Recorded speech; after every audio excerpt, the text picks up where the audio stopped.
Здраво. Мајчината љубов е како чистиот тек на реката Ганг. Тоа е тек кој тече постојано. Тече без никакви услови. Од длабочините на сеќавањата денес донесовме посебна приказна. Приказна во која јас исчезнува. Во која останува само несебичната љубов. Појдете со нас покрај овие свети гледки на реката Ганг. Додека ви ја раскажувам трогателната приказна. Приказна од перото на познатиот писател Раџеш Чандран и Маданлал Џаин. Насловот на приказната е Мојата мајка. Мојата мајка, колку многу ме сакаше. Датумот е 19 декември 2019 година. Време кога мајка ми се уште беше со нас. Најдобро е да се започне од самиот почеток. Кога преминав од детската невиност во зрелост. Го видов мојот дом полн и среќен. Во тоа големо семејство, мајка ми беше центар. Близината на мајка ми беше најскапоцена. Нејзината нежност ми беше драгоцена. Во куќата имаше и браќа и сестри. Мојата мајка мораше со да управува. Имаше одговорност кон децата и куќата. Ја поврзуваше фамилијата, општеството и верата. С тоа го правеше со нежна рамнотежа. Среде сето тоа имаше малку време за себе. Како што растев, почувствував нешто важно. Беше едноставна на неверојатен начин. Беше смирена многу повеќе од сите останати. Никогаш не ја видов лута. Никогаш не ја видов да губи трпение. Можеби тоа беше особина на она време. Особина на мајките кои беа домакинки. Со текот на времето, моето разбирање стана појасно. Видов во неа една посебна особина. Особина која не ја видов кај ниту еден друг. Тоа беше нејзиниот животен стил без услови. Го прифаќаше секој услов на куќата и семејството. Ги прифаќаше соседите и општеството. Но за другите немаше никаков свој услов. Денес, кога веќе го запознав и истражив светот, сфаќам дека таквата несебичност е многу ретка. Потполно да се избрише сопственото постоење е тешко. Тоа е мисија за цел живот. Сигурно беше посебна фигура. Фигура која ја нарекуваме човечки исклучок. Во таа непрекината едноставност на нејзиниот живот. Гледав повремено среќни моменти. Лалитпур кај родното место на нејзините родители. Го изгубила татко и брат во раната младост. Близината со нив ја имала само до 8-та година. Потоа живеела со семејството на тетка си. Во детството таму ги среќававме баба ми и тетките. Тогаш го разбиравме нејзиното потекло. Во Лалитпур се слушаше чувство на право во нејзиниот глас.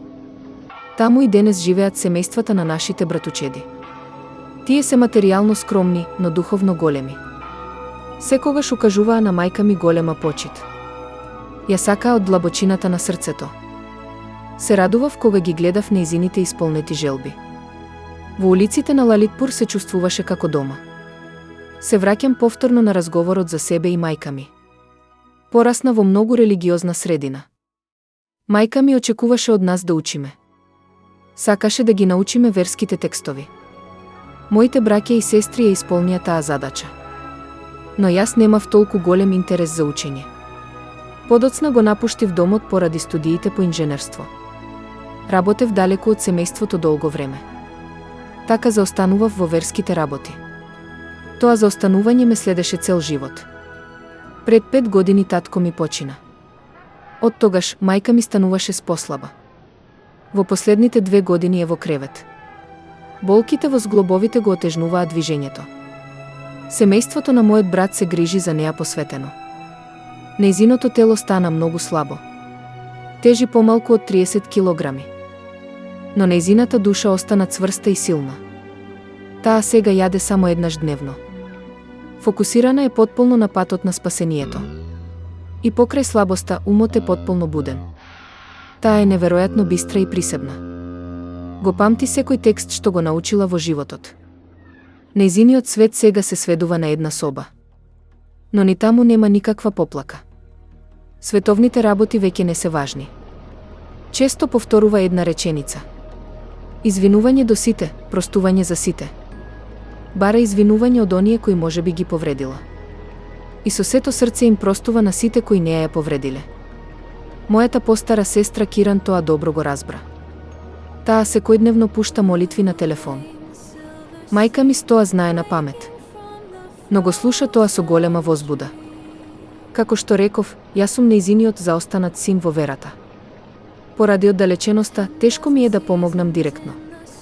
Пред околу 2 месеци ми сина идеја. Мислев дека и јас би можел да пуштам молитви. Од тогаш секој слободен ден пуштам. Таа со нетрпение го чека мојот повик. Бара од мене посебни делови од молитвите. Во последните 2 недели има една желба. Сака да ја слушне Бхактамар стотра. Изговорот на санскрит е голем предизвик за мене. Таа знае прецизно. Но да го слушне тоа од мене дава мир. Да се прави тоа 1 час неделно. Некој би можел да помисли дека е малку. Мајка ми бара од мене толку малку. Но навистина таа знае, или јас знам. Таа бара од мене нешто огромно. Таа очекува од мене да чекорам по патот на спасението. Во нејзиниот живот се гледа навистина прекрасна хармонија. Нејзиниот живот го исполнува познатиот стих. Да живееш за себе не е живот, живеј за светот. Ама во неа чукаше и поврзаноста со душата.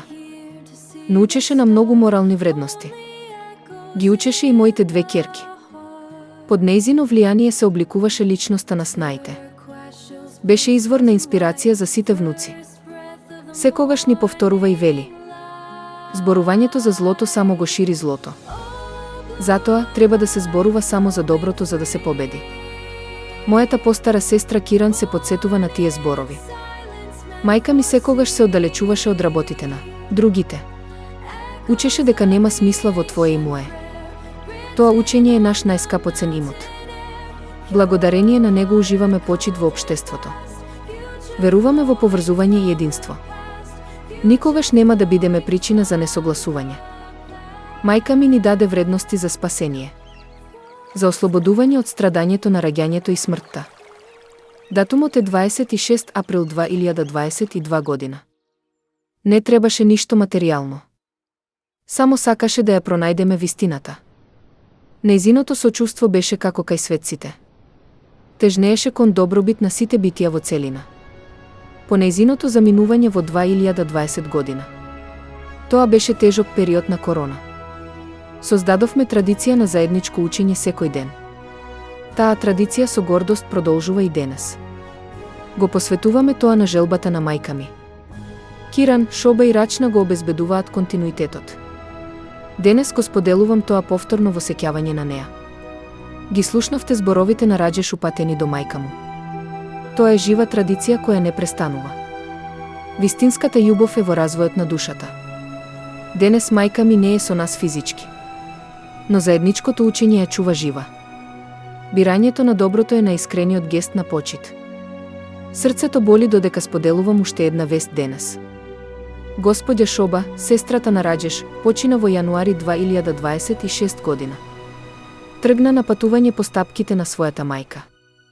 Оддаваме голема почит во оваа презентација. Ви благодарам на слушањето.